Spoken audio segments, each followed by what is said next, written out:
was not ready for how sick I potentially would have felt. I am I'm so much a girl right now. Like, Hello, everyone. You're listening to Baby Steps, sponsored by Oxford and Soho Baby, a podcast dedicated to exploring the personal and emotional journeys of parenting. I'm your host. My name is Medea. Today I have Alyssa, lifestyle content creator and mother of two. Alyssa, welcome to the show. thank you so much for having me. I'm so excited. Of course, I'm excited too. We're going to start with the Fast Five, where I ask you five questions back to back, and you answer with the first thing that comes to your head. Okay, Okay, you ready? let's do it. All right. Biggest pregnancy craving. French fries. Really? I have Yeah. not heard that before. And my first, I ended up with hyperemesis, and the only thing I ended up eating was French fries all pregnancy. I wonder why that is. That's so random. I like that.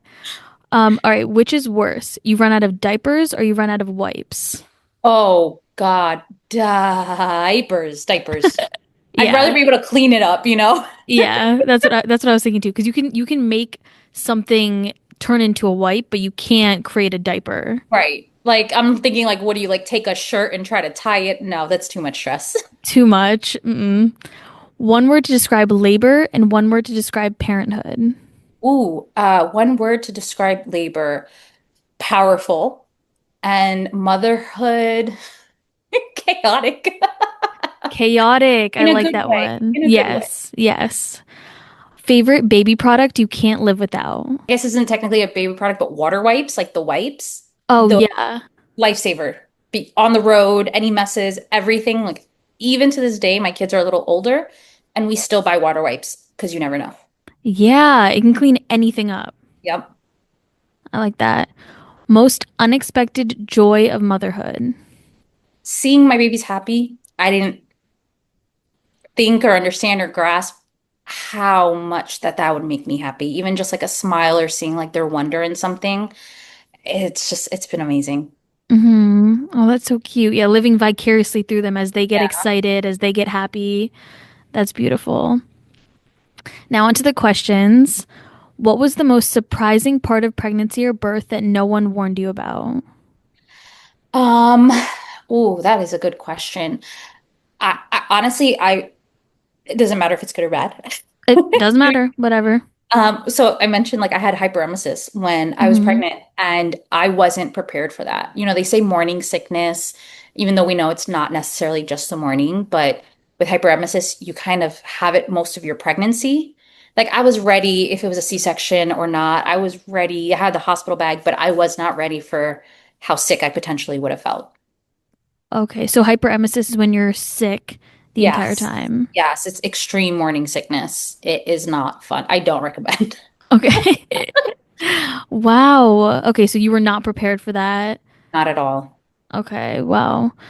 On a better note, what were some of the most memorable moments during your pregnancy? Feeling my baby. That is a sensation that I don't know, every mother can relate to. Um, and honestly, how nice people treat you when you're pregnant. Yeah, that's a good Everyone gets so one. excited for you, and it's so nice to like just have that shared joy even with strangers. hmm Everyone coming up to you, touching your belly. Yeah, well, that's a fun one. But just, people like sharing their stories of motherhood or just like, hold on to this and just being excited that someone is bringing life into the world. It's a nice experience. Yeah. How did you share it with your loved ones? So, with my first, we shared on Easter. That was the next just like family get together. Mhm. And I had a shirt that said, "Some bunny is coming this way." And then with my second, we sent out Christmas cards. We didn't announce it to anyone. We just waited for the family and our friends to get our Christmas cards. And then they would call us like, "Oh my God." Oh, that's so cute. I I kind really of like like that one. that. I like that one better than my first. I like them both. That's very cute. What has been your biggest, I have no idea what I'm doing moment so far? I have boys. hmm Boys are very different. And sometimes I look at them and I'm like, oh my God, you're such boys. And I don't know how to navigate things sometimes with them. So it's been a learning curve. Yeah. How old are they? Now they are, my youngest will be 4 in a few weeks, and my oldest is 5. They're 18 months apart. Oh, okay. Me and my sister are 18 months apart. Yeah, they're pretty close, and it's pretty wild now.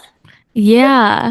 So just in general, dealing with boys has just been, I have no idea what I'm doing. Yeah, pretty Okay. much. Because they're I like just that. so like, they're so sweet, but then they're so rough, right? And then they're boys. They are boys in every sense of the word. And I'm just like, yeah, I'm so much a girl right now. Like I'm just like I don't want to touch that. Like I don't want to do it. Did you receive any advice from friends, family, or healthcare providers that really stuck with you? Yes. The best piece of advice I got was from my aunt and doula. Same advice separately. And it was to take care of myself first, to eat Hmm. first. The baby, is going to be hungry. The baby is going to be tired. But if I don't take care of myself and pour into myself, I'll have nothing to give my kid. And Hmm. that's something that really stuck with me. I breastfed both of my kids, and that is a exhausting process and it can be difficult to navigate. So kind of giving myself grace in that aspect really helped. Yeah. They say you put on your mask first before Yep. anyone else's. Yeah, that's very important. That's good advice. What's one piece of advice you heard about motherhood that turned out to be totally wrong? Oh, that I would like turn into my mother. People would tell me that all the time, like you'll understand your mother when you're a mom. And I had a rocky relationship with her. Now it's great, but I'm like, I don't think I am. Like I think I can forge my own path in motherhood. Yeah, everyone doesn't turn out like their parents. I feel like that's Right. just an old myth. Yeah, yeah. And like the older generations and they're stuck in their ways and all that stuff. And Hmm. I knew I didn't want to be like that. And me actively working to make sure that I am my own version of a mom for my kids. Yeah, I think the parents in this generation focus more on like gentle parenting. Yes, Yeah. 100%. Do you have, so with gentle parenting, do you have any tips? Um, I mean, it's hard. I've done therapy, and I think that helps as a parent who maybe didn't have a gentle parent. It's Hmm. good to have someone to help you and guide you and talk through it. I read a lot of books, but you just with gentle parenting, the biggest thing isn't like we're not letting our kid get away with things. We're just Hmm. validating their feelings. And Yes. I think that's the most important thing is learning that line to like, you obviously still need to discipline your child, Hmm. but there is a respectful way to do that and to treat them like another human being. Hmm. Yeah, empathy is important, respect, and Yes. not just yelling at them, but teaching them. Exactly, because I could yell at them all day. I mean, my mom yelled at me, and that doesn't necessarily mean that they're going to understand, but that will be their inner voice, right? They're just going to always Hmm. question themselves. But instead of yelling, I try to teach them this is what is wrong with what you did, and Hmm. this is how we can fix it, right? Yes. Giving 'Cause them the yelling, solutions. yeah, yelling builds resentment instead Yes. of them learning with you and Right. actually listening to you. Right. I want to be a safe space for them too. Like I don't want them to be, let's say, 16 and feel like they can't tell me anything. I want to set that foundation now with, whatever it may be. You talk to mommy and mommy's not going to yell at you for whatever it may be. Like Hmm. it has to be that open kind of communication. Yeah, I like that. You mentioned that you listened to or you read some books. Do you have any recommendations of books that people should read?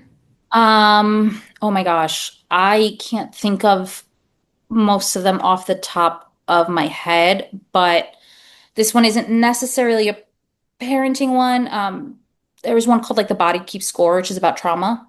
Oh, I've And heard of that one. as a child of a parent who was not gentle, that book really helped me navigate myself so that I can be a good mom and heal myself to give them the best experience.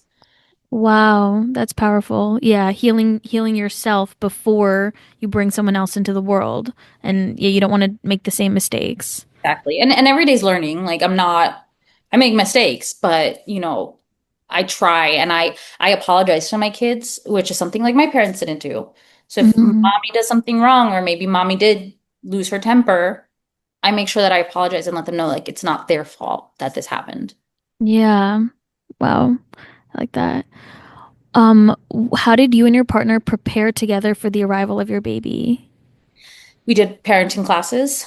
Mhm. That was huge. We were lucky enough to live in a place that had like a parent studio, I guess you would call it. They do prenatal, postnatal, they do classes for kids. So we kind of joined into that community, and having that support really helped. Especially my husband, he was never around babies when I had like a million cousins and siblings and stuff. Mhm. So those classes and that community helped us kind of get on the same page as to our parenting style and how we wanted to tackle it.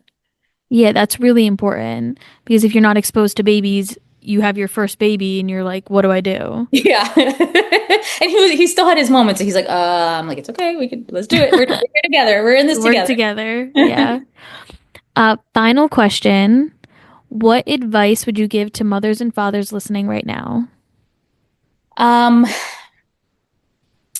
Especially new parents, your partner is not your enemy. And I know for many people, for me as well, like the first 3 months of postpartum are hard to navigate because it's so unknown.